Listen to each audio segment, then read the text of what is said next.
안녕하십니까, 직진입니다. 작가님의 블로그 설정 총정리 7번째 컨텐츠입니다. 보시기 전에 좋아요 한 번씩만 눌러주시면 감사하겠습니다. 첫 번째, 작가님은 캐릭터가 죽는 화를 그리는 걸 힘들어한다. 캐릭터가 죽는 화를 그릴 땐 캐릭터들이랑 같이 최대한 아프고 힘들어하려 한다. 그것이 캐릭터들과 지금까지 아껴준 독자분들을 위한 최대한의 예의라고 생각한다. 랩터의 반지는 나중에 다시 등장하게 될 수도 있다. 귀걸이로 등장해버렸죠? 밤이나 라일이 탑 외부에 대한 비밀을 많이 가지고 있는 캐릭터라면 왕란이는 탑 내부에 대한 비밀스러운 이야기를 많이 가지고 있는 캐릭터다. 세 번째, 홍등가의 왕자에 대해선 많은 분들이 추측을 하고 있지만 아직 좀 더 밝혀져야 추리가 가능하신 수준의 스토리 진행이라는 점을 알려드린다. 어째 머리가 하나도 안 들어가더라. 네 번째, 왕란이의 경우 카라카랑 거의 형제이기 때문에 굉장히 나이가 많은 캐릭터 중 하나다. 얼마나 될까요? 최소 500살 이상인 것 같은데 자아드의 반지를 생각해보면 또 1000살 이상 정도로도 추측이 가능해지고. 다섯 번째, 공식적으로 자아드에게 피를 이어받은 왕자는 없다. 자신의 피를 주입한 공주들만이 공식적으로 존재한다.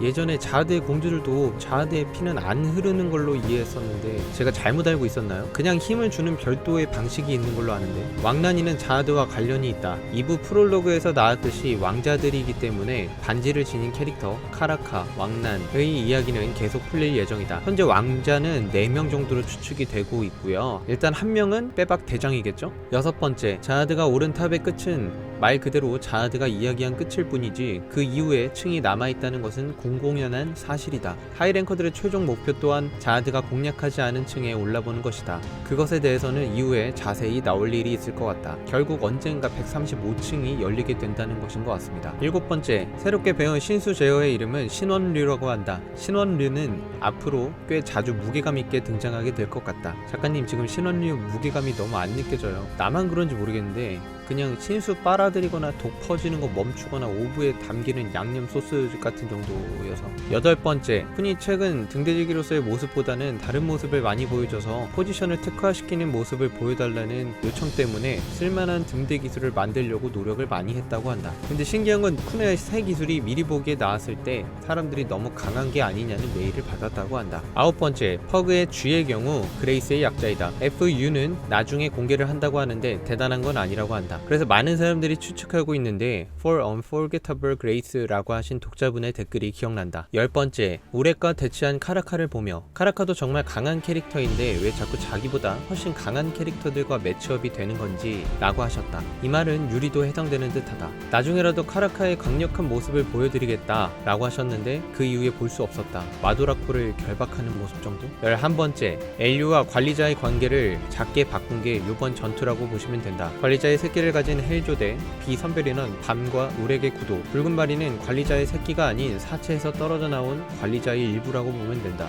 12번째, 우렉과 가람의 관계에 대해선 차후에 조금 더 이야기가 있을 예정이고 나중에 조금 더 중요한 이벤트도 있을 예정이다. 13번째, 헬조라는 이름은 헬조선에서 따온 것이 맞다. 14번째, 우렉 플러스 마지노에서 우렉은 우럭이란 생선에서, 마지노는 마지노선의 마지노에서 따왔다. 우럭인 이유는 회색의 흰살 생선이 닮았다. 10가조에 워낙 엄근진 컨셉이 많아 비슷한 레벨의 영향력을 가진 우렉은 프리하게 만들자고 했는데 바보형이 되었다. 사실 우렉은 똑똑하다. 15번째, 붉은바리는 감정을 가지고 있어 더더욱 불완전한 느낌이다. 붉은바리처럼 사적인 원한이나 분노 같은 감정을 분출하는 경우는 해돈을 제외하고는 없다고 한다. 해돈이 언제 감정을 분출했는지 아시는 분은 댓글. 16번째, 죽음의 층에서 영혼을 훔친 화이트의 모습은 완벽한 예전 모습이라고 보긴 힘들다. 힘의 핵심인 분신이 열차 안에 있기 때문이다. 지금은 그때보다 꽤 못 미치는 정도라고 보면 된다. 17번째, 화이트는 굉장히 커다란 존재이면서 굉장히 작은 개인인 캐릭터다. 강력한 슬레이어였던 자가 선별인원으로 떨어져 버린 선별인원 세계에서 살아가게 된